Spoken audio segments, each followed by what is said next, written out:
हरी जय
कमानी वाजविले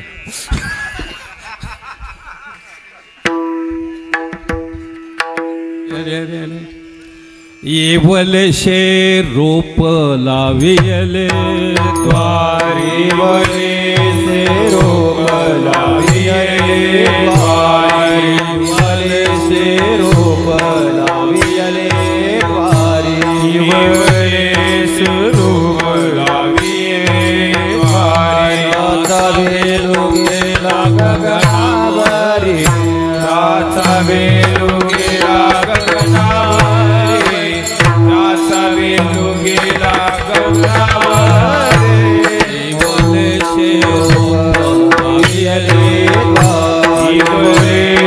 रोप लावियले द्वारी वलेसे रोप लावियले वलेसे रोप लावियले द्वारी राता वेलू गेला गगनावरी राता वेलू गेला गगनावरी राता वेलू गेला गगनावरी मोगरा फुलला मोगरा फुलला मोगरा फुलला मोगरा फुलला मोगरा फुलला मोगरा फुलला मोगरा फुलला चिताची बारू कळियाची आला चिताची बारू कळियाची आला चिताची बारू कळियाची आला मनाची मनी उठेला मनाची मनी उठेला सेना मनी उठेला सेना परमादेवी वर विठ्ठल वर पिला परमादेवी वर विठ्ठल वर पिला मोगरा फुलला मोगरा फुलला मोगरा फुलला मोगरा फुलला मोगरा मोगरा फुलला मोगरा चिताची बारू कळियाची आला चिताची बारू कळियाची आला बारू कळियाची आला गोपाल गोपाल गोपाल गोपाल गोपाल गोपाल गोपाल गोपाल गोपाल गोपाल गोपाल गोपाल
केवलेशे रूप लावेले द्वारी, त्याचा वेलू गेला गगनावरी.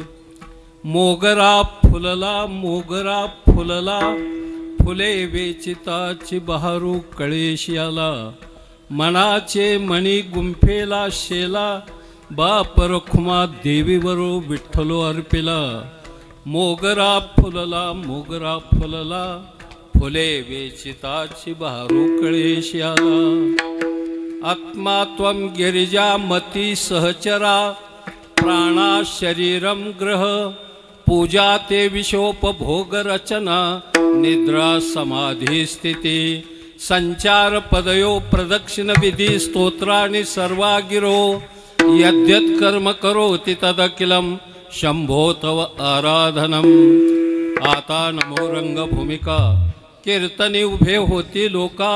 टाळ मृदंग श्रोते देखा, तया माझे नमन.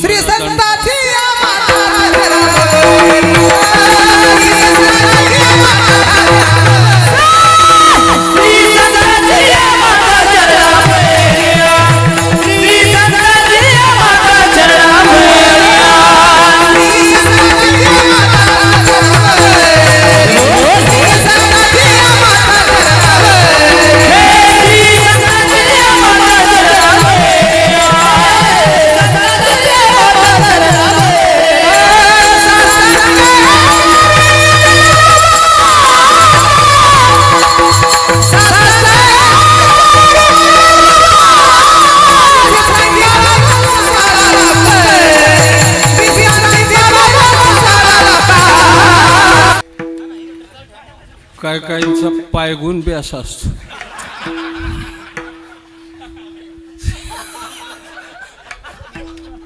ही बिनभरवशाची जात म्हणजे लाईट. आणि विज्ञानाच्या आधारा वाचून आज संगीताची आराधना करणारा कोणीही तयार नाही. त्याला गरज आहे ती विज्ञानाची गरज आहे. नाही, परिणाम काय? विज्ञान हा मधला टप्पा आहे. अज्ञानाच्या आणि ज्ञानाच्या मधला टप्पा हा विज्ञान आहे. माऊली सांगते, येथ अज्ञान अवघे हरपे, विज्ञान निशेष करपे. ज्ञान ते स्वरूपे होणी जाई. ज्ञान आहे. आपण सुज्ञ जाणकार परमार्थातली अतिशय दर्दी विद्वज्जन मंडळी या ठिकाणी उपस्थित. माणसं किती जमली कार्यक्रमाला. याच्यापतला एक एक गडे हा 5-5, 10-10 हजार माणसाचा वक्ता या ठिकाणी पाहिजे, की ज्यांचं श्रवण करण्यासाठी कान आसुसलेले असतात, मन आतुर होत, बुद्धी एडी होती आणि शरीर रोमारोमामध्ये विकसित बनतं मायबाप. असा हा भाग फार सुंदर ज्याने गायलं. या दोघाही गुणीजनाच्या पायावर डोकं टेकवून आहेत की माझ्यापेक्षा मोठी नाहीत ती.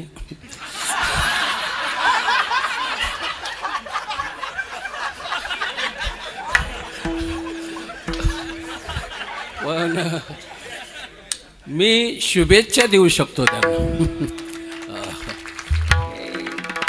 याच्यातूनच गंधर्व निर्माण व्हावेत, याच्यातूनच पंडित जसराज निर्माण व्हावेत, याच्यातूनच वसंतराव देशपांडे निर्माण व्हावेत, याच्यातूनच अजित कडकडे निर्माण व्हावेत, याच्यातूनच पंडित भीमसेनजी जोशी निर्माण व्हावेत, ही आशा बाळगतो. आणि फार संगीत सुंदर गायलं. पहिलं गायलं ते तुम्ही गायलं आणि दुसरं तुम्ही गायलं. तुम्ही नंबर 1 गायलं. तुम्ही म्हणणार असं कसं काय? पहिल्याने गायलेलं असतं ते तयार करून आणलेलं असतं त्याचं, आणि दुसऱ्याला तयार करून गावं लागतं. म्हणून पहिला पेक्षा दुसरा पहिल्या नंबरने असतो. असा साथ करणारा महत्त्वाचा असतो. आणि जन्माला आलेली जर आवळी जावळे असली तर पहिलं येणारं थोरलं नसतं, मागून येणारं थोरलं असतं. असा भाग आहे. हे तुम्हाला नाही कळायचं, कारण तुमच्या कळण्याच्या पलीकडचं आहे. हे प्रसवतेलाच कळतं. म्हणून आज असा हा सुंदर संगम आहे. परमपूजनीय आदरणीय गुरुवर्य हरिभक्तीपरायण केशवजी महाराज जगदाळे यांच्या वास्तुशांतीचं निमित्त आहे आणि वास्तूचं नामकरणही झालेलं आहे, तालमहल. मी या तालमहलाला अनेक अनेक शुभेच्छा देतो की याच्यामध्ये राहिलेली, वाढलेली आणि वाढणाऱ्या सगळ्या व्यक्ती आयुरारोग्य संपन्न जीवन जगत त्यांच्या जीवनामध्ये सद्गुणाची वृद्धी हो, परमार्थ विकसित करण्याचं सामर्थ्य त्यांच्या अंतःकरणामध्ये निर्माण हो आणि जीवनाच्या सर्व अपरिचित ज्या वाटा येतात त्याही शोधून काढण्याचं ताकद या शास्त्रज्ञामध्ये निर्माण हो, हीच परमपूजनीय आदरणीय ब्रह्मभूत भीमसिंग महाराजांच्या चरणी प्रार्थना करतो आणि कथेकडे वळतो. महाराजांनी सगळ्यांना संभ्रम आहे. इथं आज 100 कीर्तनकार आहेत आणि 50-50 कीर्तनकारांचे अभिप्राय मी मोबाईलवर ऐकले. त्याने तिथूनच दिलं, धंदा न सोडता. त्याच्यामुळं त्यांनाही धन्यवाद देतो. मोठी माणसं आहेत, मोठ्या माणसांनी लांबूनच हे करावं लागतं कारण त्यांचं मोठेपण धोक्यात येण्याची शक्यता असते. आपण सगळी ज्ञाती मंडळी आहेत आणि हा जो परिसर आहे याच्यात हे गाणाऱ्याबद्दल बोलायचं नाही. एकच विनंती करतो आणि एक तत्व सांगून जातो. जीवनात एक गोष्ट लक्षात ठेवायची, मेंदू आणि हृदय या दोन्हीचं अंतर मोजलं की मध्यांतरला कंठ येतो. मेंदू आणि हृदय या दोन्हीचं अंतर मोजलं की मध्यांतरला कंठ येतो. ज्यावेळेस मेंदू आणि हृदय एकरूप होऊन कंठातून स्वर निघतो त्यावेळी तो परमात्म्यापर्यंत पोहोचत असतो. आणि ही दोन तर मला माहित होतं की तुम्हाला अण्णा म्हणायला लागल्यात म्हणून. ही कधी अण्णा झाला गड्या आणि हे भाऊ झाला. चांगला आहे अण्णा भाऊ वगैरे, चांगल्या जोडे. आज गुरुजींच्या चेहऱ्यावरचं स्मित सांगतंय की आपल्या आयुष्याची कमाईचं आज सार्थक तुम्ही दोघांनी केलं मायबाप. याच्यापेक्षा मोठं काय असतं. गुरुजीला आपला शिष्य आपल्यापेक्षा थोडासा पुढं जावा ही वाटत असतं. सगळेच गुरु द्रोणाचार्याच्या अवलादीतले नसतात मायबाप. एकच गुरु भंगारच्या फोन गेला, त्याचं नाव द्रोणाचार्य. कारण शिष्याला अंगठा कापून मागणारा द्रोणाचार्य. आणि द्रोणाचार्य एक गोष्ट आहे, शिष्याच्या घरी शिकवणारा जाऊन गुरु हा लाचार असतो आणि गुरुग्रही येऊन शिकणारा विद्यार्थी हा साकार बनतो बाप, साकार बनतो. म्हणून गुरुकुलामध्ये येऊन या विद्यार्थ्याने आपलं आयुष्य आजमावलं, घडवलं आणि समाजात आपल्याबरोबर आपल्या श्रीगुरूंची प्रतिष्ठा स्थापन केली. तुम्हा दोघांना धन्यवाद देतो आणि मनापासून शुभेच्छा देतो की तुमच्यातच एक दिवशी आत लपलेला महान कलाकार, राष्ट्रपती पदक विजेता शंकर बापू निर्माण व्हावा अशा प्रकारची आशा व्यक्त करतो. जीवन जगायचे, सुंदर जगायचे, आनंदी जीवन जगायचे. संगीत तर आराधना आहे, संगीत ही हृदयाची भाषा आहे, संगीत ही वेदांताचं गुज आहे, संगीत हा स्वर्गीय नाद आहे, संगीत अंतरात्म्याने परमात्म्याला दिलेलं आलिंगन आहे, संगीत दोन जीवाचं मिलन आहे, संगीत हृदयाची स्पंदन आहे, संगीत जीवनाच्या उर्मी आणि ऊर्जा याला निर्माण करणारं साधन आहे. आणि संगीता वाचून जीवन म्हणजे वृक्ष वाळवंटातून प्रवास आहे मायबाप, वृक्ष वाळवंटातून. तुमच्या सर्व सर्वांना अभिवादन. महाराज मंडळींना वगैरे, आमचे साठी महाराज वगैरे सगळे, हे सगळ्यांचे नावं घेत बसल्यावर चांगलं नसतं. आयुष्यात एकाचंच नाव घ्यावं. अनेकाचं नाव घेणं परमार्थामध्ये व्यभिचार मानला जातो. हो हो. आणि भक्ती ही अव्यभिचारी, असं नारदी भक्तिसूत्रामध्ये सूत्र आहे. भक्ती अव्यभिचारी, भक्तीमध्ये व्यभिचार चालत नाही. एकाचंच नाव घ्यायचं. हां, दुसरं नावच नाही. एका भगवंता वाचून दुसऱ्याचं नाव घेण्यात आयुष्याचा वेळ कशाला घालवायचा. म्हणून आज सर्वांच्या पायावर डोकं टेकवतो. आणि कित्येकांना वाटलं असेल की गुरुजींच्याकडं इतकी क्षमता आहे की महाराष्ट्रातला कोणताही कीर्तनकार गुरुजींनी हाक दिल्यावर इथं हजर झालास, तरी ह्या म्हाताऱ्याला कशाला बोललं. काही शंका असतातच माणसाच्या मनामध्ये. हे थकलेलं 77 वर्षाचं म्हातारं, त्यांना एकच माहीत आहे की 77 वय झालं तरी उभा राहून गडी लढतोय अजून आपला. 70 मध्येच खाली बसून इठ्ठल इठ्ठल इठ्ठल. बैल कुठली काय घेऊन बस, लठ्ठेच्या लठ्ठेत बदाम पिस्ता अक्रोड खात्यात खाली बसून. जाऊ द्या, मला कोणाची नक्कल करायची नाही किंवा मला काही माझं गरजही नाही. मला त्यांच्याशी काही मी फार वाद घालत बसत नाही. पण बस त्यात काही पताका गुंडाळतात, काही करते.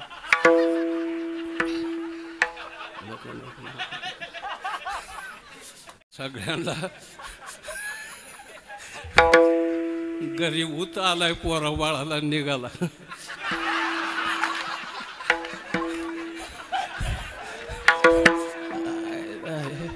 हे जाऊ द्या, तुम्ही बोलत जाऊ नका. महाराज असला हे दयानंद महाराजच बोलतो फक्त. त्याला कदर नाही, कोणाची कदर नाही. म्हणजे मला गरजही नाही आता राहिलेल्या आयुष्यात की ह्यांच्याकडून काय अपेक्षा आहेत, काही नाही. मला माझ्या सद्गुरूने आणि माझ्या ह्या प्रेमी लोकांनी जिथं जिथं माझ्या गुरुजीचा मृदंगाचार्य असेल वाजवायला, त्या त्या ठिकाणी ते माझ्या गुरुजींचा इकडून या समोर या, इकडून असं पुढे पुढे. हा या या या यावं यावं आणि बसावं.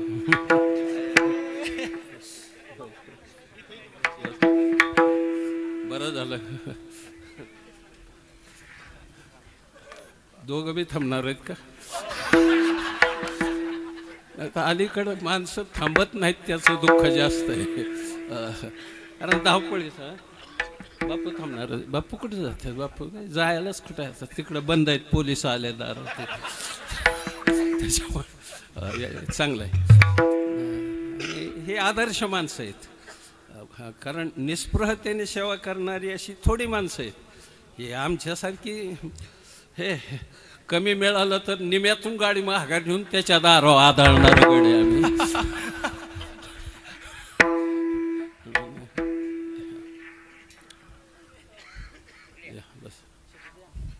सुंदर काळ आहे.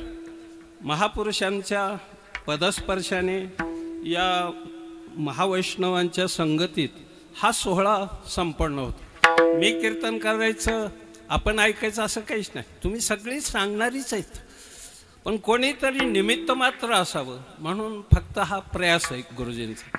आणि पहिल्यापासूनचं थोडं प्रेमही आहे, सलिगे आहे. त्यांना बरं वाटलं म्हणून फक्त निवड झाली, एवढंच. बरं वाटल्यावर बरं वाटतं.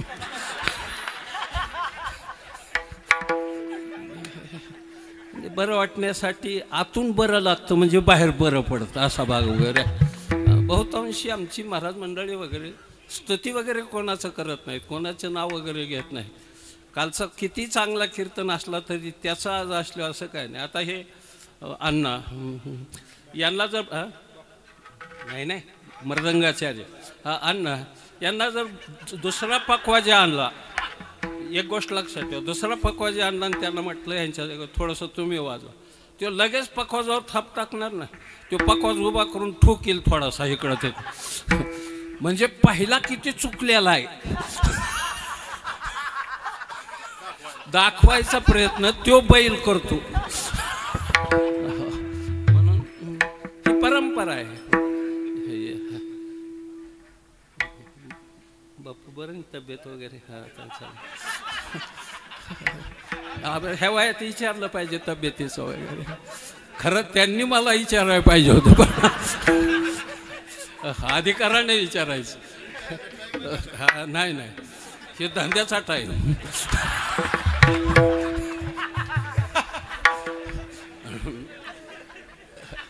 आज कीर्तन सेवेला घेतलेला अभंग जगद्वंद्य जगन्माऊली, विश्वावर प्रेम करणारी, अंतकरणातली असूया घालवणारी, खळाची व्यंकटी साडणारी, दोरिताचं तिमीर नष्ट करणारी, जीवनाला प्रगल्भ दिशेने नेणारी, पारदर्शी तत्वज्ञान सांगणारी, जीवनाचा मागोवा घेताना ज्या भूमीत जन्माला आलो, ज्या भाषेचा आपण आदर केला, त्या मराठमोळ्या शब्दांना अमृताची गोडी देणारी, जीवनाचं जे स्वप्न होतं ते स्वप्न साकार करणाऱ्या ज्या महाकाव्यातून ज्याने श्रीमद भगवद्गीतेची निवड केली आणि या भगवद्गीतेवर 9033 ओव्याचा प्रपंच ज्या माऊलीने लिहिला, त्याच्यातली 5 अंग अतिशय महत्त्वाची सांगितली. एक, आपली भाषा मातृभाषा मराठी. दुसरं, आपल्या सद्गुरूबद्दल असणारं नितांत प्रेम. तिसरी गोष्ट आहे श्रीकृष्ण अर्जुन संवाद. आणि विशेष म्हणजे अर्जुनावर अतिशय प्रेम करणारी माझी माऊली होती. एक छोटीशी ओवी, अर्जुनाची विशेष स्तव व्हावा आईशे वाटते मज जीवा ज्ञानोबराय म्हणतात. कारण का तर श्रवणाच्या बाबतीमध्ये एवढा मोठा अधिकार विश्वाच्या पाठीवर कोणालाही संपादन करता आला नाही. असा अर्जन म्हणजे ग्रहण करण्यामध्ये परिपूर्ण असणारा एकच ओवी कामापुरती सांगून जातो. श्रीकृष्ण उक्ती सागरा हा अगस्तीची दुसरा, घोटो भरो पाहे एकसरा आघव्यांचा. श्रीकृष्ण रूपी उक्तीचं वचनाचं एका घोटातच प्राशन करणारा दुसरा अगस्तीच. म्हणून अर्जुनाबद्दल अतिव प्रेम होतं माझ्या ज्ञानराजाचं, माझ्या माऊलीचं. आणि जीवन जगताना समाज जीवनाची बांधिलकी त्याने कधी सोडली नाही. सर्वसामान्य माणसालाही एक अधिकार दिला, अधिकाराने त्यांना परिपूर्ण बनवलं. आपली भाषा तिची उंची कमी न होऊ देता तिच्यातलं प्रज्ञारूप असणारं साहित्य प्रगल्भतेने वापरताना आणि प्रतिभेला भावाविष्कार देताना शब्दांना वेदांताचं सार घालून ज्याने मंथन करून उपनिषदाचं हे पात्र तुमच्या माझ्यासमोर तत्वज्ञानाचं मांडलं, त्या विश्ववंद्य माऊलीच्या मुखातून निघालेली कृतकृत्यतेचा अनुभव सांगणारी, आपल्या आयुष्याचा एक कोणता क्षण म्हणायचं की ज्या क्षणाला परमोच्च बिंदू गाठला, त्या क्षणाने अशा क्षणाचा उजळा करून देणाऱ्या माऊलीच्या मुखातून निघालेला हा अलौकिक अभंग आज कीर्तनाला.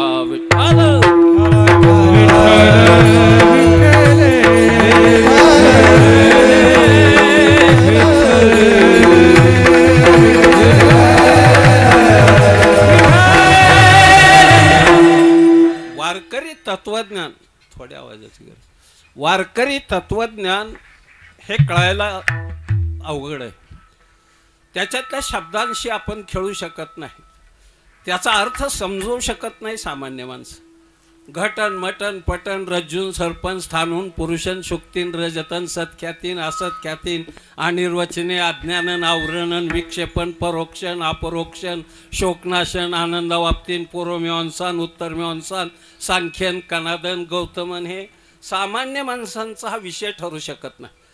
ही साधी फिलॉसॉफी एखाद्या वेळेस Socrates, plateau, Spencer, Lenin, Karl Marx, Darwin, Einstein, Shakespeare कळेल मायबाप, पण वारकरी कळण्यासाठी वारकरीच व्हावं लागतं मायबाप, वारकरीच व्हावं कळत नाही त्याच्याशिवाय. हा ते त्याच्याच वंशात जावं लागतं आणि हे संस्कार लागतात. तरीच महिमान येईल तरीच महिमान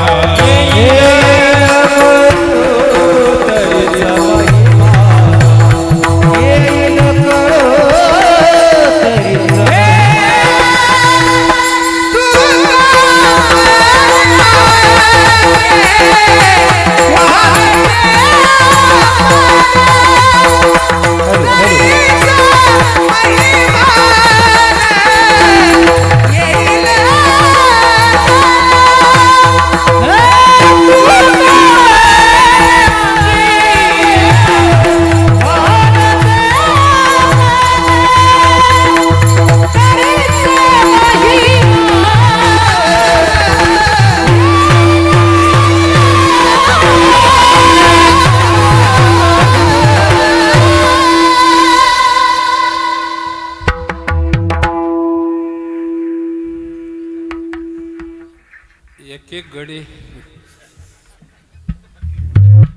अशोक चव्हाणासारखा याला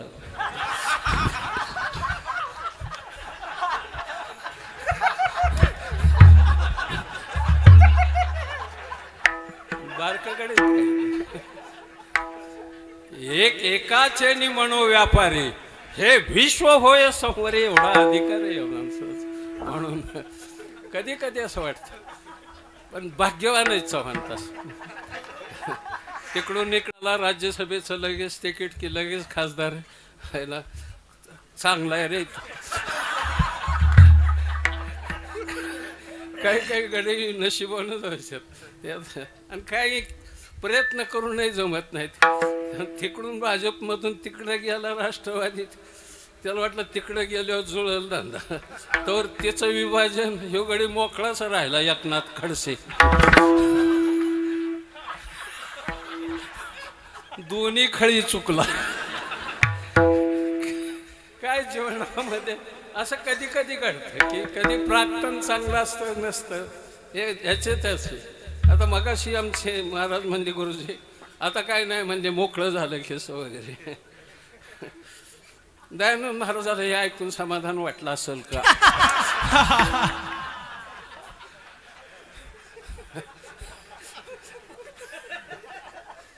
कुणाजवळ काय बोलावा ह्याचं जर ज्ञान नाही तर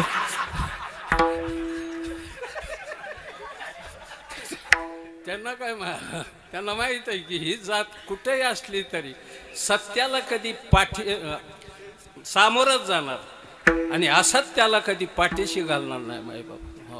जी असत्याला पाठीशी घालते ती जात समाजातून संपली पाहिजे, ती संपली पाहिजे मायबाप. जितेंद्र आव्हाडासारखी माणसं की रामप्रभू मांस खात होता ह्याचा आजाबा काय गेला होता. त्याच्याबद्दल बाप्पू मला राग नाही त्या जितेंद्र आव्हाडाबद्दल. या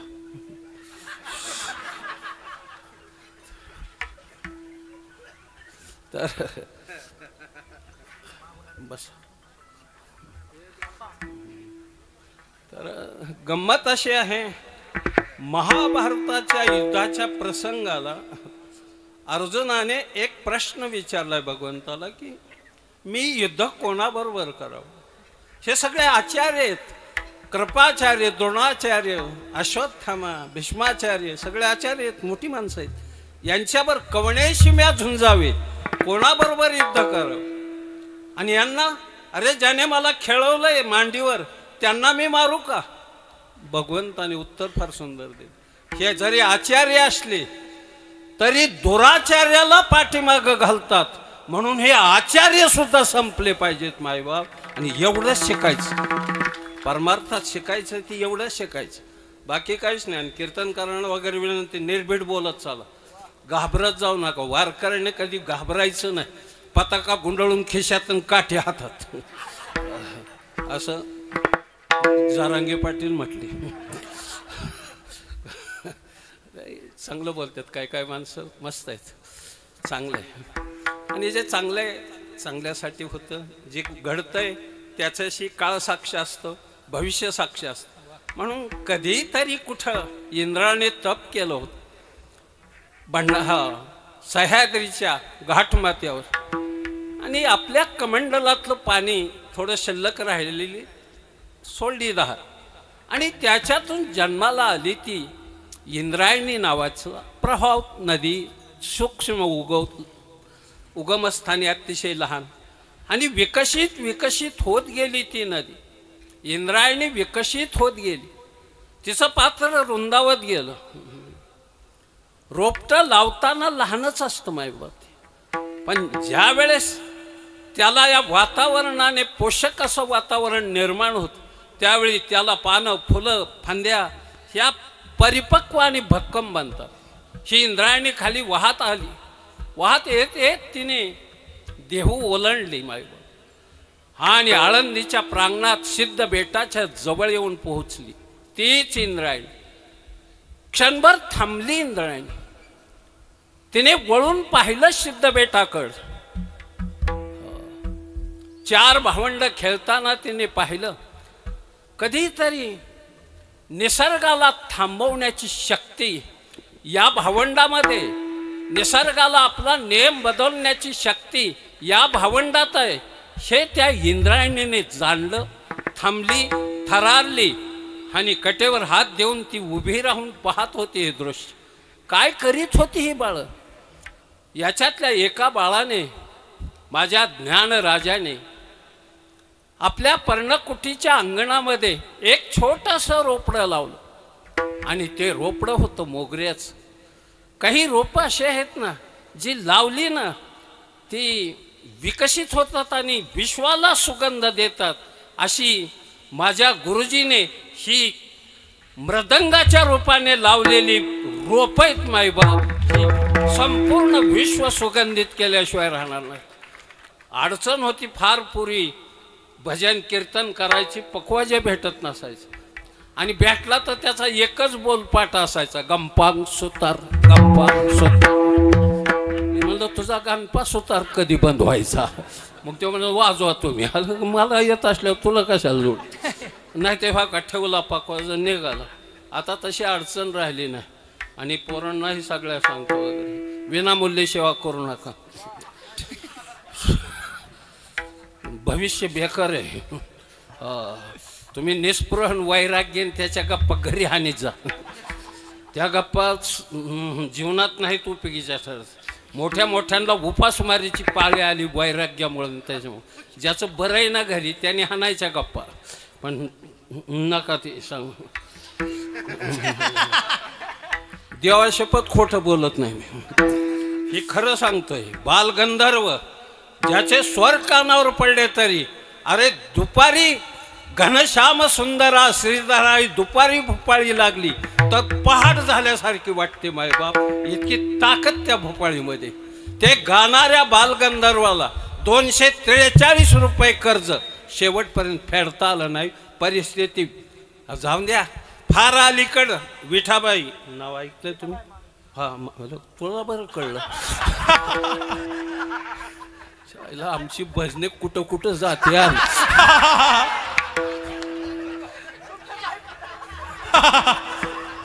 पर आसाराम गाठला म्हणल्यावर अजून काय गाठ आहे भाई.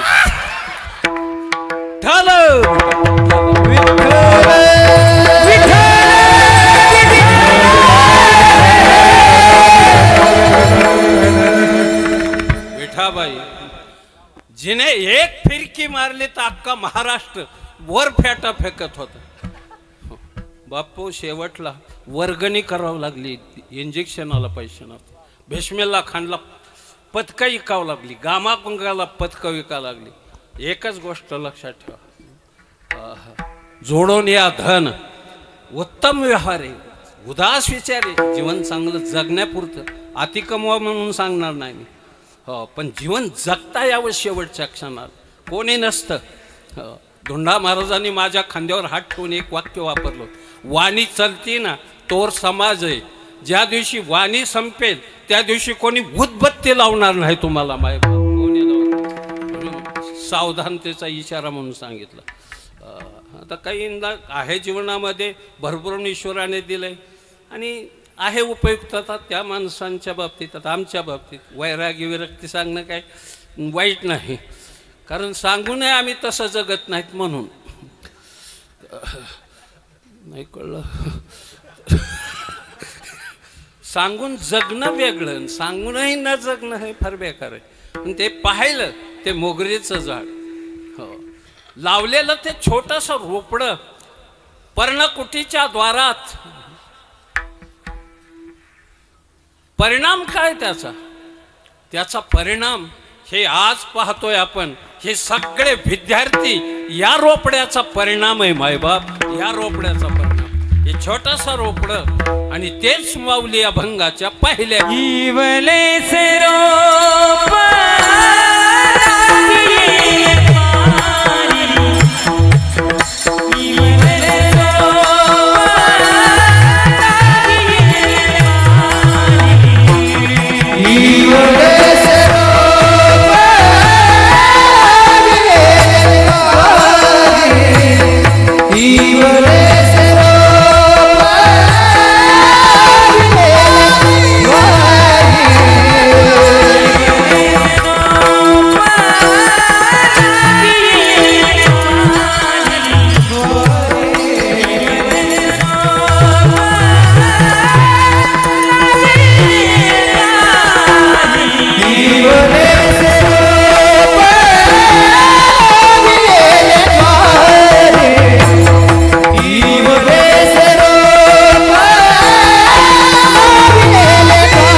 हे काम वगैरे मुसलमानांनीच करावं.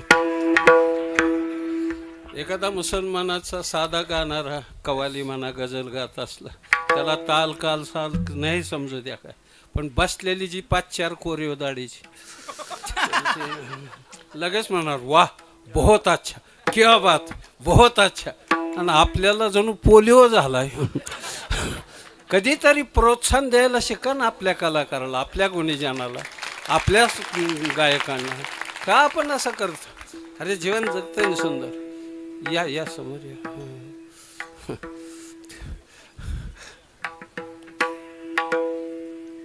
या या बस. मोठी मजा आहे, मोठा आनंद आहे हा. हे छोटंसं रोपडं तत्वज्ञानाचं रोपडं आहे. ते विवेकाचं रोप आहे. ती ज्ञानाची प्रज्वलित केलेली ज्योत आहे. सत्सद विवेक बुद्धीचं तेल आहे त्याच्यात. विवेकाचा हा दीप आहे. वैराग्याचा अग्नी धडाडतोय या ज्योतीतून आणि असा प्रकाश पडलाय त्याचा. बस तशी ही वेल इतक्या वेगाने वाढली की मला गंमत वाटते कधी कधी. गुरुजी खालचं सोडून इकडं आलेलं किती वर्ष झाली तुम्हाला? 10 वर्ष झाले.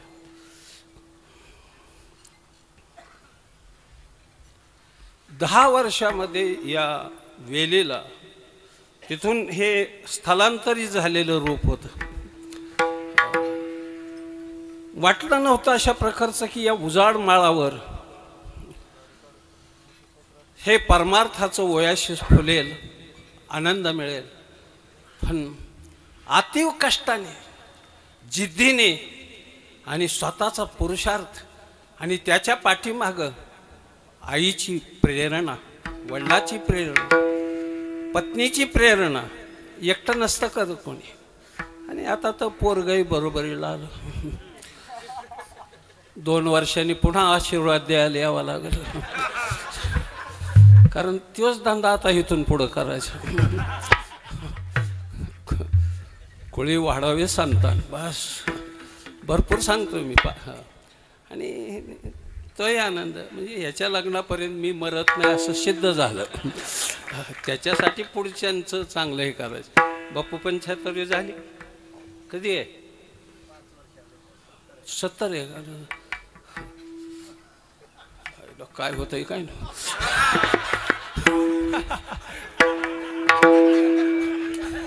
नाही माझं, तुमचं ना. मोठी मजा आहे. असे हा एक आनंद असते. इथं आपण आलोय ते आनंदासाठी. म्हणून माझं तर स्वतःचं पहिलं विधान, दिवसाला 10-5 मिनटं खळखळून हसत जा. ब्लड प्रेशर वाढत नाही, अटॅक येत नाही, शुगर वाढत नाही, टेन्शन संपून जात. काही माणसं हसत नाहीत. त्यांना वाटतं मला जे आधा कळतंय. इतका अज्ञानीपणाचा बुरखा पांघरण्याने तथाकथित बुद्धिवादी माणसं, शब्द नाही कळत लय चांगलं, ती विश्वाच्या नाशालाच जन्माला आलेली असतात, सुखासाठी नाही. म्हणून मोकळेपणाने जीवन जगायला शिकायचं. आणि बघ आनंदी राह, हसत जा दिवसाला खळखळून. नाहीत हसत काय काही गंभीर असतात दांडरल्यासारखी. तुझ्यावर का लोकरी मावा पडला का तेल आला का? अरे या जगण्यावर, या जन्मावर 110 प्रेम करावे कशाला. आता काही तक्रार करतात महाराज आम्ही एकटंच असतो, कसं काय हसायचं? दार लावून कपडे काढून हस.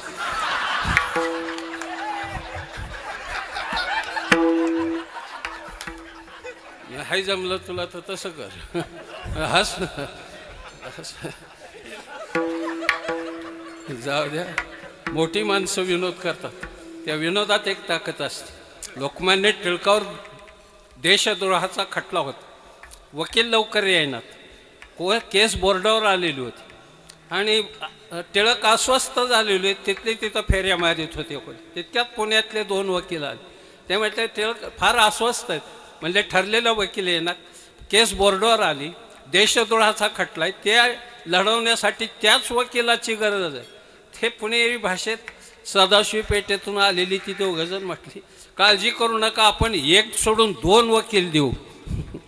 त्याच्यावर टिळक हसले. ते म्हणले तुमचं म्हणणं बरोबर आहे. 21 वर्षाचा वर मंडपात हजर आहे. 18 वर्षाच्या वधूबरोबर त्याचं लग्न ठरलंय. अचानक 18 वर्षाची वधू गायब झाली तर 9 वर्षाच्या 2 आणून उभ्या केल्या तर चालत्याल का म्हणला. हे मोठ्यांचा विनोद आहे. मोठी माणसं विनोद करत नाही, त्याला एक दर्जा असतो. आणि खालची जी माणसं आहेत भंगार बेकार दलिंदर, त्यांची विनोद तितक्याच खालची असतात. तसला नमुना सांग काय एखादा. एका मुलाने दुसऱ्या मुलाच्या कानफडात आणली, रडलं ती. आता रडणाऱ्याने घर गाठायचं ती तिथंच काशी केली. अजून हान बरं, आता खाल्लाय ना मारी. त्याने पुन्हा दुसरा ठोका टाकला. तो म्हणला पुन्हा हान बरं. आता त्याने तिसरं हाणणारं दणकट होतं. ते म्हणला आता जर हाणलं तर मी काहीतरी म्हणल्याशिवाय राहायचो ना. तो म्हणला काही म्हणून त्याने 4था ठोका टाकला. ते म्हणला आज तुझा बाप मरल. ती पोरग काळ्या जिबीचं होतं. बघता काय माझ्याकडे मेला त्याचा बाप म्हणा. त्या दिवशी बाप मेल्यावर आईला दुसऱ्या दिवशी कळलं की आपलं पोरग वाईट बोलल्यामुळं त्याचा बाप मेला त्या पोराचा. तिने हाणलं, बरंच पोराला ठोकलं. ते म्हणलं आई बास आता हाणलं की मी काहीतरी म्हणल्याशिवाय राहायचो ना. ती म्हणली काही म्हण मग. हो, तिने ठोका टाकलं की म्हणलं आज तुझा बाप मरल. मेला आजा त्या दिवशी. बापाला तिसऱ्या दिवशी कळलं परवा मेहना मेला, काल सासरा मेला. म्हणून रानात निहून निरगुडीच्या फोकाने 5-4 फोक टाकलं त्याला. ते म्हणलं आता बास पप्पा आता हाणलं की काहीतरी म्हणल्याशिवाय काही म्हणून दुसरा ठोका बापाने टाक. आज म्हणला माझा बाप मरल. आणि त्या दिवशी शेजारी मेला.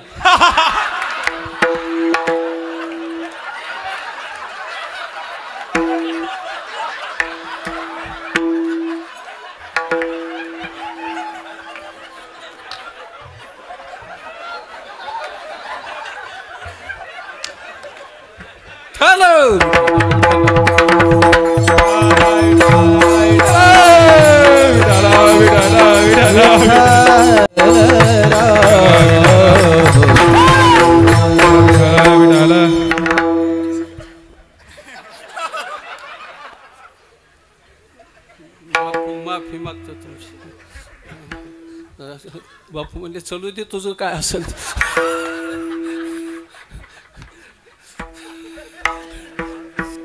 हे धंद्यातलं टेक्निकल आहे. काय गोसाई माणूस काय उपजीविकेचं साधन म्हणून करायचं आपलं जीवन असेल. मग पहा ना तुम्ही आपली कल्पकता, आपली बुद्धी, तिचा व्याप, तिचं व्यासंग किती व्यापक आहे हे त्याच्या तत्वज्ञानावरून कळतं, त्याच्या भाषेवरून कळतं. आपलं ज्ञान हे मर्यादित आहे, विश्व हे व्यापक आहे. ते परिपूर्ण ज्ञानाने अनेक महात्मे या विश्वकल्याणार्थ आपल्या सर्वस्वाला झोकून देतात मायबाप. आणि एकच साध्य आहे, हे सर्व विश्व सुखाने आनंदाने बंधुभावाने नांदावं. याच्यापेक्षा इच्छा नसते काय त्यांची. मग ते तर जीवनातलं सार असतं आणि आपण ते सार सोडून देतो, त्याला विकसित करत नाहीत. दुसऱ्याला आनंद देण्यासाठी आपली प्रयत्नाची पराकाष्ठा नसते. बहुतांश आपण दुसऱ्याचा आनंद हिरावून घेऊन स्वतः आनंदी बनण्याचा प्रयास करतो आणि इथंच जीवनाचं सूत्र संपून जातं मायबाप. ते गणितच बिघडून जातं. पण संत त्याच्या पुढे जातात, त्यांचा विचारच व्यापक असतो, आपला विचार मर्यादित आहे. परवा आमच्याकडे वाघ आला. वाघ आल्यावर भीतीचं वातावरण तयार झालं. लोक संध्याकाळी 7 वाजायच्या आधी घरावर झोपायची वाघाच्या भीतीने. कुणी दारं लावून जनावरं गोरं ढोरं बंदिस्त केली लोकांनी वाघाच्या भीतीने. आणि एक आमच्या शेजारचा एक शेजारी, त्याचा एक 10 गुंठ ऊस होता. रात्री 8 वाजता लाईट येत होती म्हणून ते 8ला लाईन चालू करायला गेलं आणि 10 वाजस्तोवर वाट बघितली पण महागारीच आलं नाही. सगळ्यांनी ठरवलं की गडी वाघाने खाल्लं. बायको रडायची, पोरं रडायची, भाऊ रडायची, सगळे रडायचे. मी गेलो थोड्या वेळाने, मी बी रडलो. मला काय रोग आलता पण प्रवाहाबरोबर आपलं चाललं. तर ते रडलं. आणि मला एक त्याच्यात गंमत पाहायला मिळेल. माणसं रडत होती पण बघायला कुणी जात नव्हती. वाघाने खाल्लाय का काय ही गडी बघायला जात नव्हती. मग मीच 5-25 पोरं जमा केली. म्हणलं काठ्या कुराडी काय हात्यारं आपापल्या आणा, येडा मारू, एक फटाका वाजू, वाघ या उसातच असेल, बाहेर निघाला की असा घाव घालायचा की मेलाच पाहिजे. हे 200 फुटावून उभं राहून मी सांगत होतो ह्यांना. मी कशाला मारायला जातो. शेवटी एक जण गेला, बॅटरी दाबली तर तो गंगाराम होता बसलेला सरीला. महाराज म्हणले आहे गंगाराम. मी गेलो जवळ. म्हणलं गंगाराम का बसला इथं, तुला माहीत नाही परिस्थिती. म्हणलं वाघ आल्याचीच का. म्हणलं हो वाघ आल्याची. हा मी आणि म्हणलं तू घरी यायचं ना. म्हणलं वाघाचीच वाट बघतो. मी म्हणलं वाघ काय स्वायर आहे का महाराज आहे का कोणी वारकरी, खाईल ना तुला, खाण्याची तर वाट बघतोय. का इतका वैतागला आत्महत्या करायला. हा त्याचं कारण तुम्हाला नाही कळायचं. म्हणलं तू सांग. तो म्हणला मला जर वाघाने खाल्लं तर माणसाच्या रक्ताची चटक वाघाला लागल आणि मग आमची भावकी खाईल. म्हणला कधी खळाची व्यंकटी सांगावा. अनेकांच्या घात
कीर्तनाचा छंद आहे थोडा म्हणायचं. जपा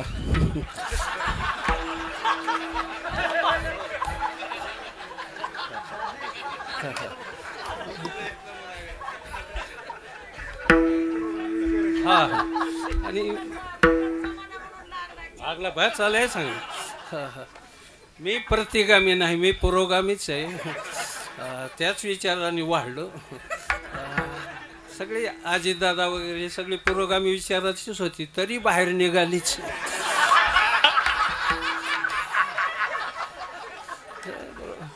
पुरोगामी प्रतिगामी ह्या शब्दांना तर अलीकडं काय महत्त्व नाही राहिले. हे सगळं वाटलं झाले, संस्कारच नाही राहिले ताई अलीकडे. अतिशय अवघड गणित आहे. एका राजाने घोडं घेतलं आणि रस्त्याने निघाला. 2 शिपाई त्या घोड्याची स्तुती करीत होते. काय घोडं देवान आहे, बाशिंग आहे, उतरण आहे, खोटं उपट नाही, खोटं गाड आहे, 2 बहुर आहेत, पांढरं पाय आहेत, कानाला कांचे काढतात, इतका सुंदर घोडा आहे. पगार राजाचा शिपाई घोड्याचे वर्णन राजाच्या करतात. असंच असतं सगळं. आंधळं बसलेलं होतं रस्त्याच्या कडेला एक, त्यांना जागा द्या बस, त्याला टिकू नका. अलीकडे हे मोकळं सोडा अंगा असं. तर ते आंधळं बसलेलं रस्त्याला होतं. ते म्हटलं कसल्या गप्पा चालल्यात. म्हणलं राजाने घोडं घेतलंय. ते आंधळं गप्प बसायचं. ते म्हणलं कशाला घेतलं. म्हणलं ही तर पाण्यात बसत असलं पाहिजे. ते म्हणलं घोडं कधी पाण्यात बसतं का. सर बसायचं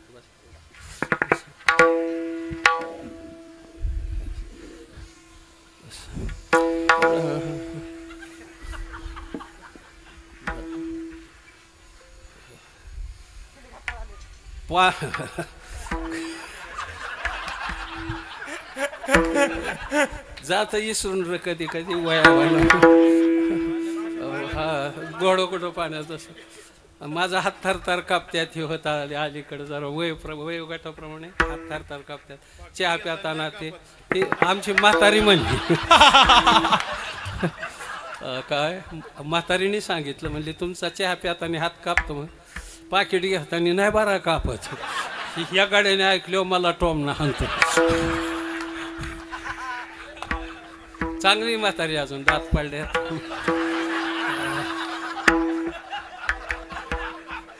केस पांढरं झाल्यात, मान हालती, कमरेला बेल्ट आहे, मणक्याचा आजार आहे, बोह्या पांढऱ्या, डोळं खोल गेलेलं. पण मी प्रेमाने हाक मारतो तिला, काय चाललंय मस्तानी म्हणतो.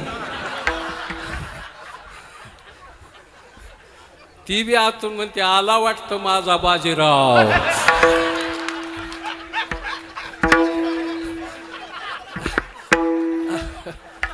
तर पायऱ्या उतरताना मला आधार घ्यावा लागतोय. बाजीराव पुण्यात घोड्यावर बसलो, दिल्लीला उतरलं होतं माय बाप, कोणाचं काय.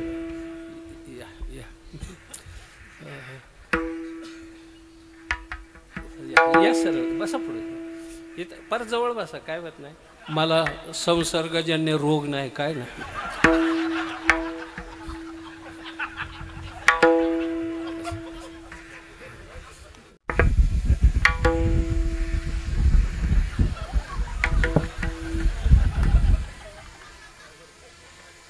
थोर झुंजाट सुटलाय वारा, पाखरा ओढून गेला निवारा. मागून चालू केलं.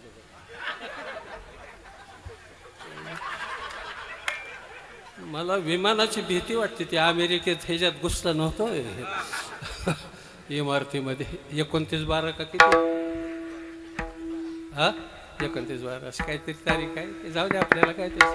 ते घोडं पाण्यात कसं काय बसतं म्हणतं राजा. म्हणतो त्या मालकाला विचारलं घोडं पाण्यात कसं बसतं. त्याने दिलेलं उत्तर फार मार्मिक आहे. तो म्हणतो शिंगरूम्या लहान घोड्याचंच घेतलं होतं, पण म्हशीला पाजलं. संस्कार म्हशीचे झाले त्याच्यावर माईबाप, संस्काराला महत्व आहे. आणि ही लेकरं माझी कामधेनूचं दूध प्याल्यात माईबाप, त्याच्यामुळं आज उभी ताट मानेली उभी. राजा खुश झाला. ते म्हणला 10 पायल्या धान्य देऊन टाकाय आंधळ्याला. दुसऱ्या दिवशी बायको बघायला जायचं होतं राजाला. या पुढे बराच आयुष्याचा काळ पुढं नेण्यातच घालविला माझा. बसा बसा माझा इकडे बसा बसा, तिथं जागा असेल तिथं झालं. हा आता तिकडंच बसव रे, कुणी असलं तरी आईला बसव माझ्या डोक्यावर आता. तर मोठी मजा आहे, मोठा आनंद आहे. तर आहेत काही सन्माननी बाबतीत प्रत्येकाला काम आहे. उद्योग सोडून महाराजांच्या प्रेमासाठी येतात माणसं. त्यांचा आदर करणं, आदर राखणं त्यांचं काम आहे आपल्याला. म्हणजे त्याच्यामुळं थोडासा कार्यक्रमात जरी व्यत्यय आला तरी श्रोत्यांना विनंती की तुम्ही याच्याबद्दल क्षमा कराल आम्हाला. मी महाराजांच्या तर्फे दिलगिरी व्यक्त करतो. विठ्ठल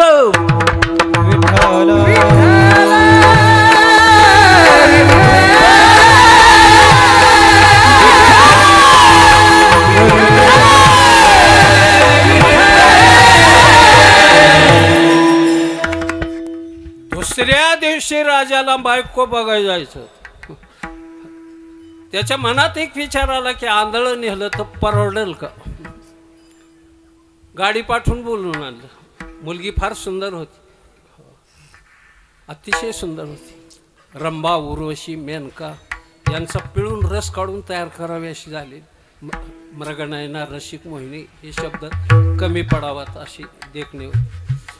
कंबर 18 इंचाची होती. जितकी सौंदर्य त्याच्यावर मोजलं जात.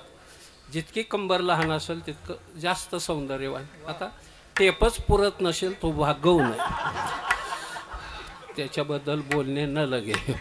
म्हणून सुंदर होती. राजाला पसंत पडली. 36 गुणोत्तर. फक्त सल्ला म्हणून आंधळ्याला विचारायचं.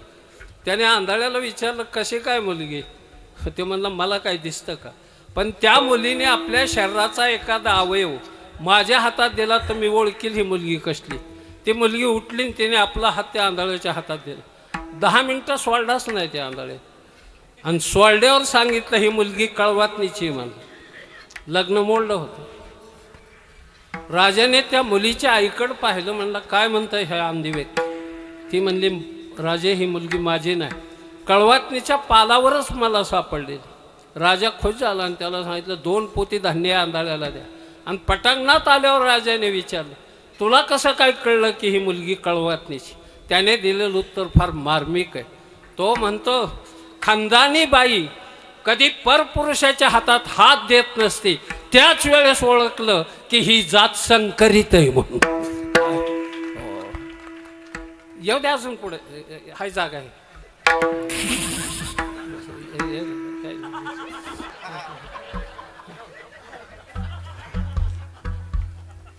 अहो तुमच्या प्रेमासाठी माझ्यासाठी नाही, ते तुमच्यासाठी येतात गर्दी, त्यांचा आदर राखला पाहिजे त्यांचा. अहो इथं अजून बरीच जागा आहे, चांगल्या माणसाला जागा करून. रामकृष्ण परमहंसाला जिलेबी आवडत होती. जिलेबी एके ठिकाणी त्यांच्या शिष्याने जिलेबीचं जेवण केलं आणि जेवण पूर्ण झालं आणि बाहेर बसले येऊन रामकृष्ण परमहंस. इतक्यात एक सेवक आला. तो म्हणला, स्वामीजी आत्ता ज्या जिलेब्या तळलेल्या आहेत ना त्या इतक्या कडक आहेत की ताट उभ्या राहतात, 5-4 आणू का? ते म्हणले आण. त्याने 5-4 आणल्या, त्या जिलेब्या रामकृष्णाने खाल्ल्या आणि मग त्या शिष्याने विचारलं की तुम्ही आत्ता जेवला होता, पूर्ण पोट भरलंय म्हणलं, तरीसुद्धा ह्या जिलेब्या कशा काय तुम्ही खाल्ल्या, कुठे गेल्या? त्याने दिलेलं उत्तर फार सुंदर आहे. ते म्हणले कलकत्त्याची पेठ इतकी मोठी आहे की तिथं चालता येत नाही, पण गव्हर्नरची जर गाडी आली तर सगळी बाजूला सरतात आणि रस्ता होतो. तसं ही माणसं माझ्या दृष्टीने गव्हर्नरची गाडी माय बाप. ते हे तर आली की बस काय नाही, तृप्त होत आहे. बाजूला सरतात माणसं, मोठ्या माणसाला जागा देणं ही आपली संस्कृती. आपल्या संस्कृतीने इतकं खाली येऊन शिकवलं नाही म्हणून राजा खुश झाला. हो, आणि शेवटी राजाने एकच प्रश्न विचारला, माझं भविष्य सांग की. ते म्हणला तुमचं भविष्य माझा मृत्यू. त्या क्षणी म्हणला मी जिवंत नाही म्हणले पत्रकाराला बोलव. मग पत्रकाराला वागळे, कैलासपुरी वगैरे असे मोठे पत्रकार बोलवले. सगळे कोण कॅमेरा लावलं. म्हणले मुख्यमंत्री, मग शिंदे सरकार आले, दोन्ही उपमुख्यमंत्री, एक एकूण बामण बसलं, एक एकूण आमचा क्षत्रिय बसला गडे, तर ब्राह्मण म्हणजे फडणीस, आणि एक एकूण दादा बसले. म्हणजे इकडून तिकडे गेलेला एखादा गडी पाहिजे. मग एकनाथ खडसे आले. नवीन आलेला गडी एखादा पाहिजे म्हणजे लगेच खासदार झालेला. मग चव्हाण आले, ज्याच्यासाठी बरीच माणसं आंदोलन करतात असा एखादा कोणी वीर पुरुष मराठमोळा मावळा. मग जारंगे पाटील आले, सगळे बसले. आणि आल्यावर एखादी बाई असावी, मग चित्रा वाघ आली.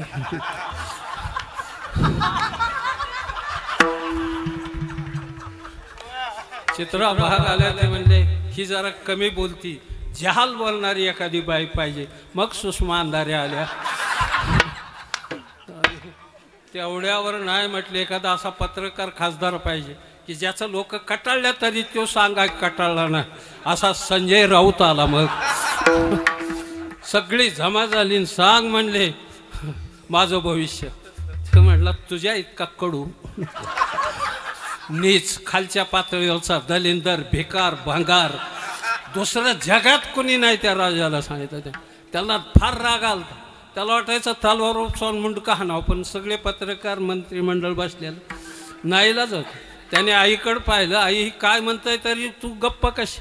ती म्हणली बाबा तू माझा मुलगा नाही, मला मुलं होत नव्हती म्हणून मी कपड्याचं गाठोडं पोटावर बांधलं, नाटक केलं गरोदरपणाचं आणि शिपायाला सांगितलं 9 महिने भरल्यावर जिथलं सापडल तिथलं टाकून दिलेलं लेकरू घेऊन ये. त्यावेळेस तू धारावीच्या पुला, झोपडपट्टीतल्या पुलाखाली, सगळ्यात प्रसिद्ध झोपडपट्टी कुठली असेल तर धारावीची, धारावीच्या झोपडपट्टीच्या खालच्या पुलाखाली सापडलेला आहेस. राजा खुश झाला. पटांगणात आले. त्याने विचारलं तुला कसं काय कळलं मी दलिंदर, भिकार, भांगार आहे? म्हणला पहिलं 10 पायल्या दिलं तेव्हाच ओळखला होता मी की तुझी दातृत्वाहून तुझं मोठेपण कळत, कर्तृत्वाहून त्याचं मोठेपण कळत. आणि आमच्या गुरुजीचं कर्तृत्व हे मुलांच्या बाबतीमध्ये आईपेक्षा ज्यादा प्रेम केलं कर्तृत्व, त्या कर्तृत्वाला सलाम आहे आज. हा हा, त्या बंगल्याला वगैरे काय नाही, बंगली बांधत्यातलंही बांधलेलं लोकांनी बंगले, मी बी बांधला गोसाय असून. ही तर मराठमोळा गडे, त्याला काय कमी, कारण सगळे मराठी त्यांना मदत करतात. बसायला काय वजळवर टाकली की आम्ही आल्लक म्हणायचं, त्याने टाकायची. त्याच्या बेहन मी जोळीच नदीत टाकून दिली. हिथून पुढं अडकायचीच नाही. आणि अशी माणसं कापली म्हणता. हे दया नावाची गोष्टच ठेवली नाही धंद्यात, ती फक्त नावातच वापरली. जीवन चांगलं जगायचं. आत्ता पहा ना गंमत अशा प्रकारची. ही 2 मुलं, अशी कित्येक मुलं जन्माला आली मृदंग वाजवणार. ही मोठी होतात न होतात तोपर्यंत बारकी पिढी उदयाला आली. मायबाप अभंगाचं दुसरं मोगरा फुलला, मोगरा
काय बोलता ह्यांच्या पुढे.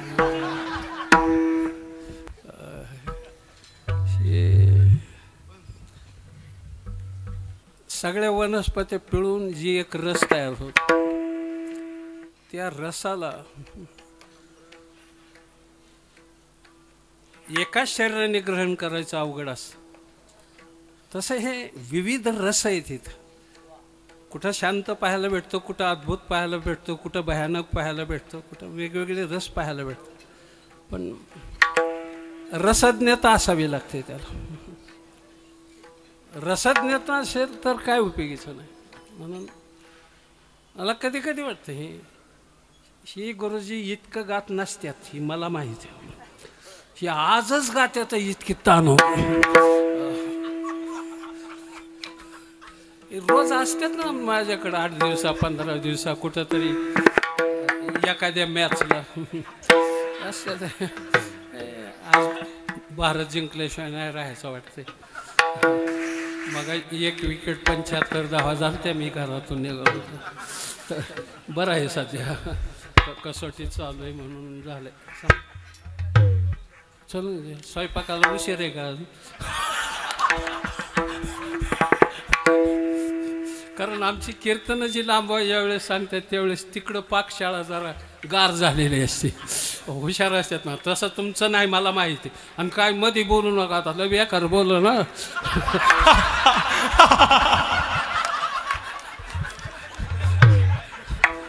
असं मी ह्यांना म्हणलो. ठरलं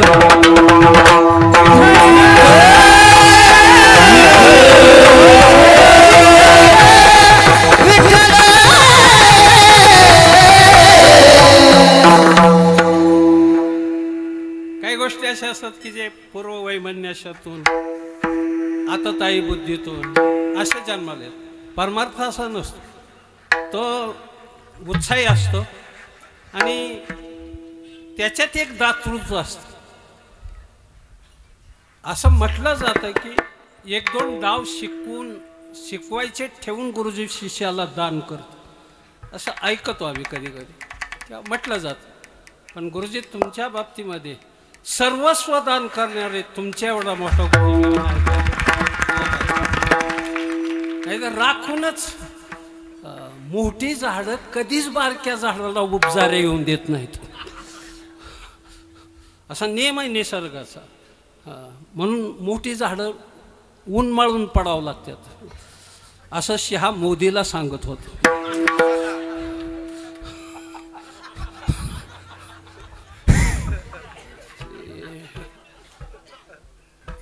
अवघड काम आहे.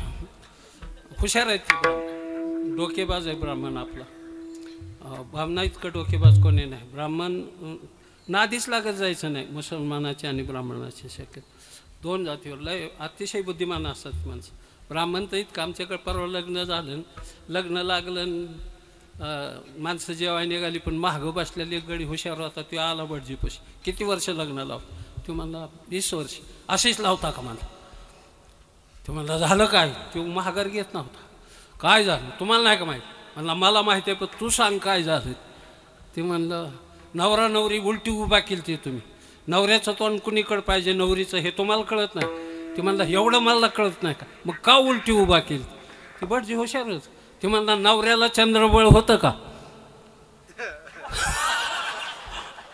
नवऱ्याला चंद्रबळ होतं का म्हणलं ऐकणार का? ते म्हणला चंद्रबळ कसलं असतं ही कळत नाही. म्हणलं हिथं विचारायला चल लाग चालायला. ही बुद्धिमान माणसं आहेत, काय आपल्यावर यूज देत नाही. त्याचं नाव ज्ञान आहे मायगो, त्याला ज्ञान म्हटलं जातं. आमच्याकडं तुमच्यापैकी जर कोणी मेघदूत नावाचं काव्य वाचलं असेल, कालिदास मेघदूत नावाचं, उपमा कालिदासस्य म्हटलं जातं. उपमा द्याव्यात कालिदासन.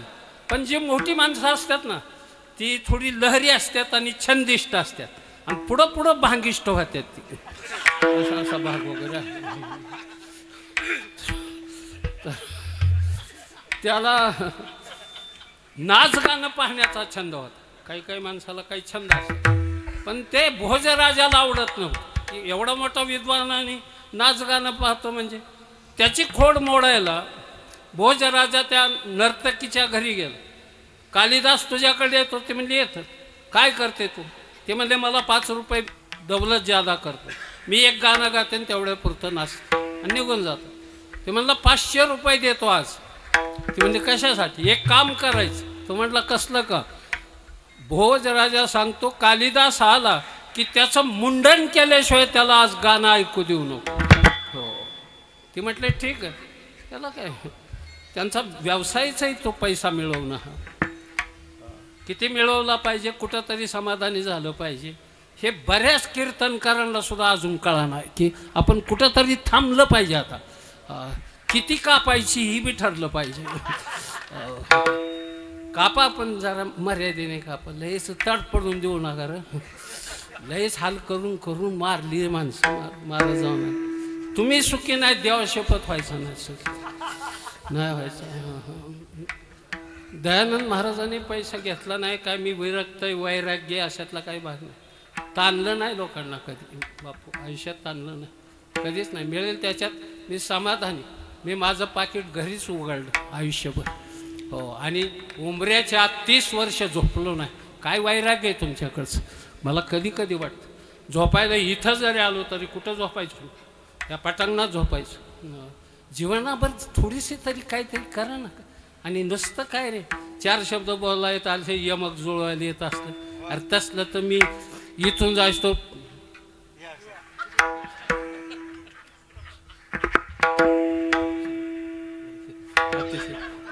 धन्यवाद. असं गडे अंगाने उभा नाडवा,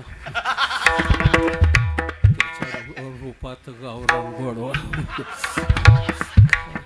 काय काय वेळ असतं. यमक जुळलं म्हणजे झालं. सासूच्या घरी जावई पाहुणा, सासू म्हणते बसा बसा.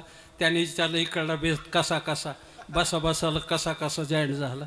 ती म्हणली गाय गाभण म्हैस पार्टीने शिळी देते पसा पसा, आणि माझ्या बोटाला झाले नकुरडं ती करतंय ठसा ठसा. काय मातीत घालतं तुझ्या काव्याला, काय करते काय नाही. याच्यात बरंच चाललंय साधं. बरं असं ना काय बिघडत नाही. त्यालाही बुद्धी पाहिजे, कुशाग्र बुद्धी पाहिजे. झालं एकदाच. कालिदास आला, दारावर थाप टाकली. तिने आतून सांगितलं मी आज नाचणार नाही गाणार नाही. ते म्हणला मग का, तुम्हाला मुंडन करून यावं लागेल. ते म्हणलं काही मिनिटातच. लगेच कालिदास बॉम्बे हेअर कटिंग सलूनमध्ये गेला आणि चम्मनच करून आला. काळी 2लाच त्यांनी डोकं वाजवलं.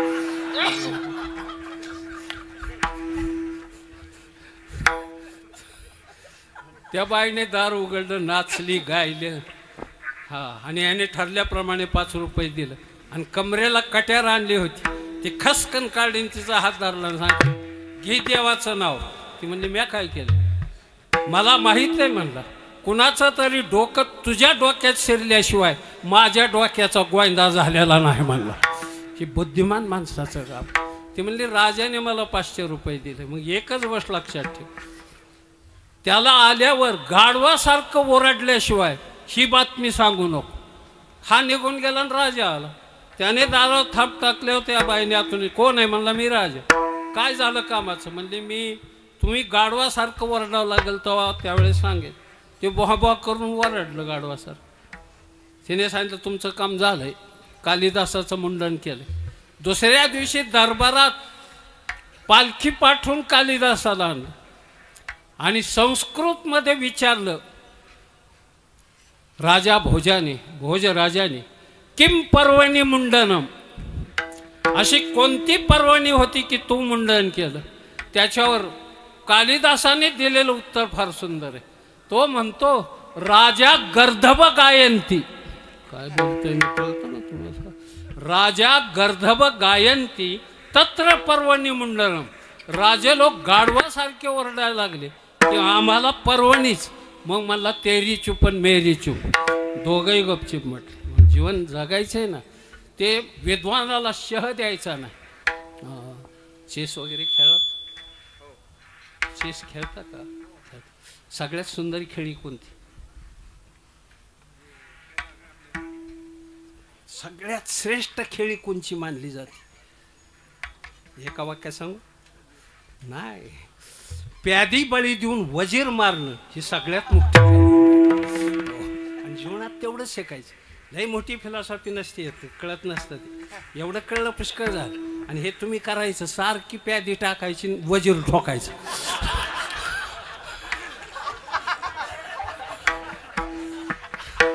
हे लय बारीक आहे.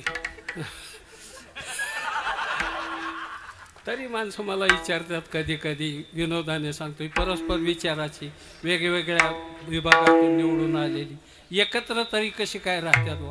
म्हणलं एका जंगलात वाघ, हाती, घोडं, खोकड, माकड, बोकड, उंट, ससा, शेळी, लांडगा, साप, मुंग सगळे एका जंगलात.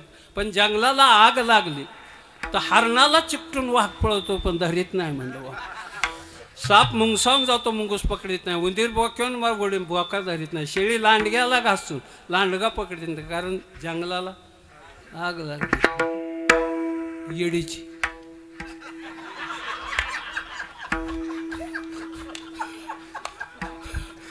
एवढं कळलं की वाद झालं, काम सफल झालं. म्हणून मोगरा फुललाय. फुले वेचण्याच्या अगोदर पुन्हा बहार कळेशी ही फुलं सुटी झाली. आता ही झाडापासून वेगळी झाली, तोवर ह्या कळ्या पुन्हा उमलल्या.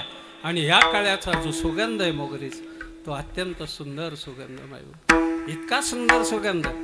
बस जगतात सगळे गंध आहेत, पण मोगरीचा सुगंध आहे मायबाप. त्या मोगरीच्या आत्तापर्यंतही माऊलीला ज्ञाते पुरुष समाधीवर हार घालताना सुद्धा मोगरीचाच घालतात. मोगरीच पण प्रत्येकाने आपल्या दारात एक छोटासा मोगरीचं रूप लावा. हा, जसा लहान दिवा ही तेवढ्या पुरता का होईना अंधार बाजूला सारतो, तसं तुम्हाला मृदंगाचार्याला हात जोडून विनंती दयानंद महाराजांची की आयुष्यात तुम्ही तयार झाला, पुढची 5 तरी तयार करा मायबाप. म्हणजे महाराष्ट्राचं भवितव्य हे उज्ज्वल होईल परमार्थाचं. हे तुमच्या हातात आहे. आता हे आम्ही थकलेली माणसं काय करू शकत नाही, फक्त बोलू शकतो. आता गुरुजींचा वारसा वसा ते तर अजून कार्यरत आहेतच. आणि ईश्वराला प्रार्थनाही करील की माझ्या गुरुजीला असं एक ऊर्जा, ताकद आणि सर्वांगाने विद्या दान करण्याचं सामर्थ्य ईश्वराने त्यांना प्रदान करावं. आणि जीवन तुमचं कृतार्थ ज्या माणसाने बनवलं त्याच्याबद्दल तुमची कृतज्ञता पाहिली की मला सुद्धा वाटतं वाकून तुमच्या समोर नतमस्तक व्हावं. आणि एवढ्यासाठी मायबाप जीवन जगायचं ना आपल्याला. कोंबडीसारखं व्हावं लागतं. कोंबडीसारखं. कोंबडीच्या भोवताली पिलं असतात लहान लहान. ती कोंबडी त्या ठिकाणी चोच मारते जिथं दाना पडलेला आहे, आणि मग पिलं त्या ठिकाणी चोच मारतात. आधी स्वतः वाजून दाखवावं लागतं आणि मग वाजून घ्यावं लागतं मायबाप. हे गुरुजींचं ज्ञान असतं. गुरु या शब्दातच अंधकाराचा विनाश आहे आणि ज्ञानाचा प्रकाश या गुरु या शब्दामध्येच लपलेला आहे. आणि त्या गुरुजनांना आदर करण्यासाठी मी आलोय. मी सन्मान करणे येण्यासाठी नाही. मला नाही काय गरज कशा प्रकारची. माझा इथं हातही थरथरणार नाही.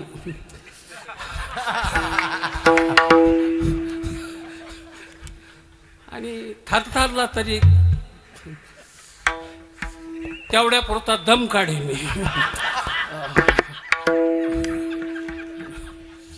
फार आनंद वाटला मला. कुठं मिळतोय हा आनंद? हा, मी तर गमतीने सांगतो, स्वर्गात सुद्धा नाही. काय स्वर्गात सुद्धा आता वातावरण बिघडलंय तिथलं सुद्धा. पहिलं होतं चिंतामणीच्या साडकान, कामधेनूची केलारंग, कल्पतरूच्या बागान, रंभान, उर्वशी, मेनकान, चौफुलान, नटरंगन, दंगलन, बाहुबलीन, पुष्पान, गौतमीन. कारण गौतमीपर्यंत येईपर्यंत थांबता येत नाही. आता लय नाचत येत राव पोरं. बांडुगुळं कुठली अशीच नाचून नाचून पुढं टोल नाक्यावर टाळ्या हाणते. जाऊ दे, ज्यांना कळलं की आमच्या पुरतच बरं.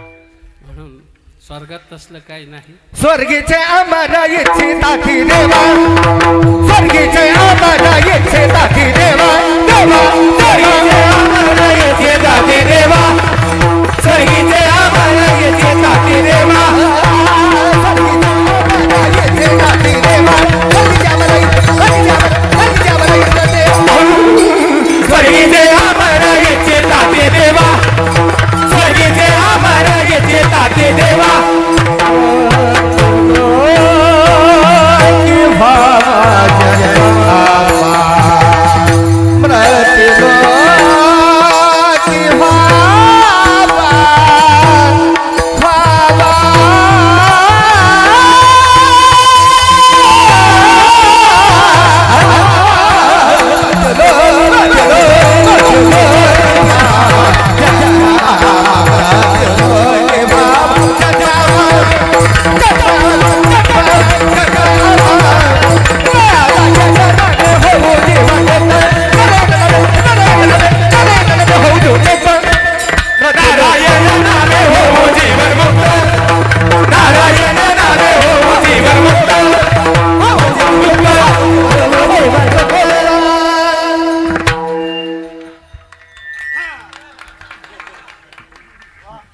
बिभीषण महाराज की जय हो.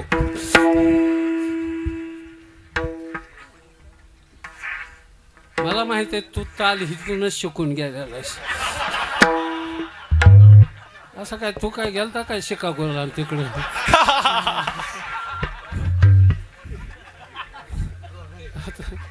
आमचं काय गडी दुबईहून जाऊन आलं. कुठं शिकलोय ते कीर्तन झाल्यावर सांगेन तुम्हाला. हे अजून तुला 10 वर्ष ऐकायचं. काय समजतो दयानंद महाराज?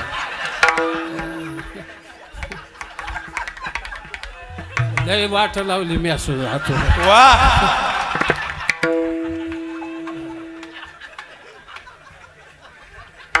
मी वारकऱ्यांचा योद्धा आहे माय बाप. तसं दलिंदर भिकार नाही मी सर. बापू मी वाटीतच जेवलोय. वटकण लावून जेवलेला महाराज नाही मी. वटकण लावून जेवणं वेगळं, वाटीत जेवणं वेगळं आहे. खानदानी लागतं त्याला. ते असं नाही. जाऊ दे. तुझी मला लय गरज आहे म्हणून तुला सोडलाय आज.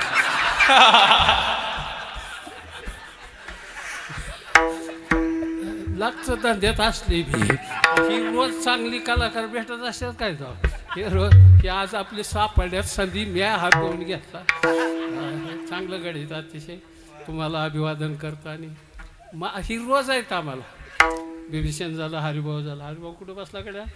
बसला दमलाय ती बी.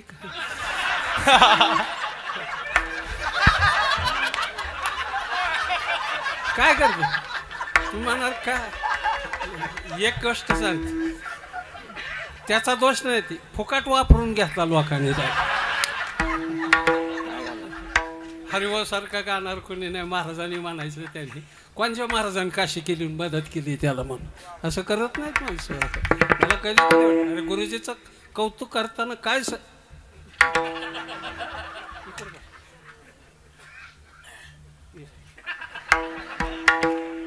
इकडे ना बाबा नाही द्या तस तर गंमत अशी आहे. जीवन असंच आहे, सुंदर आहे. काळ वेळ याचं भान ठेवून महाराजांच्या प्रेमासाठी आज शेकडो महाराज मंडळी आहेत. कित्येक त्यांच्या कार्यक्रम अगोदर घेतलेले असतील.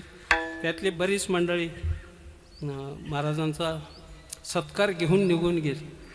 चांगले म्हणतात. आता प्रत्येकाला धंदा आहे. मी मात्र त्यांना सांगितलं होतं की मी आज कीर्तन दुसरं घेणार ना. आजच्या दिवस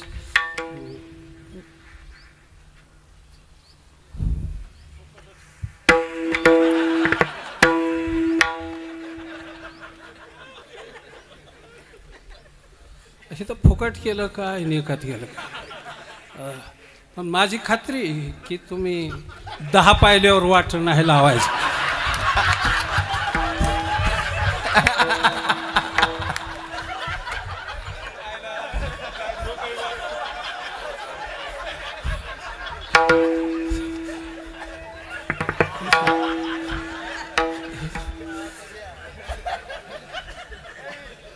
एरवी लावायच नाही तर तुम्ही कार्यक्रमात कसं लावता. बरं मी गोसाई आणि विशेष म्हणजे तुमच्या परंपरेचं गुरुपद आमच्याकडे होतं. काय बोलतोय मी? गोसावी ही परंपरा आहे काही मोठी गोसावीची. हे घराण्याला एक गुरुपद असतं. आमच्यात गिरी पुरी भारतीय अरण बन सरस्वती ही गोसाव्यांना सन्मानाचं वागवलं जातं. त्यांना रिक्त हस्ताने कधी लावू नये असं शास्त्रात लिहिलं. हे सगळं बांधी करून घ्यावं लागतं आधी.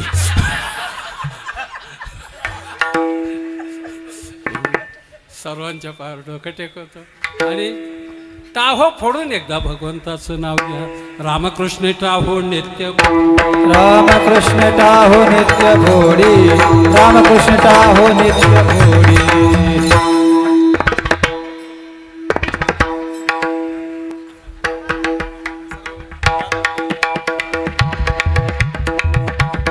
न सोडी रे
राम कृष्ण धावा नित्य पाणी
चालक मी पण तुमच्या पुढे कमी पडतो काही शब्दच उरत नाहीत शब्दाचा दिवो मावळला ज्ञानोबा राय म्हणतात इथे राहत नाही काय ईश्वराने भरभरून दिले तुम्हाला फक्त एकच विनंती आठवड्यातून एकदा चिरंजीव पद वाचे जा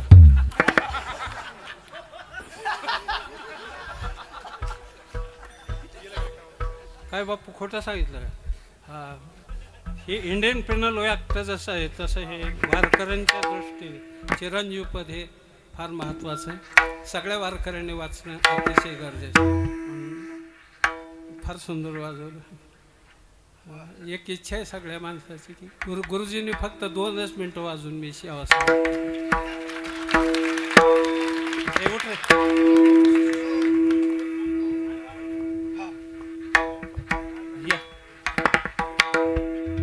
विठोबा रखवारे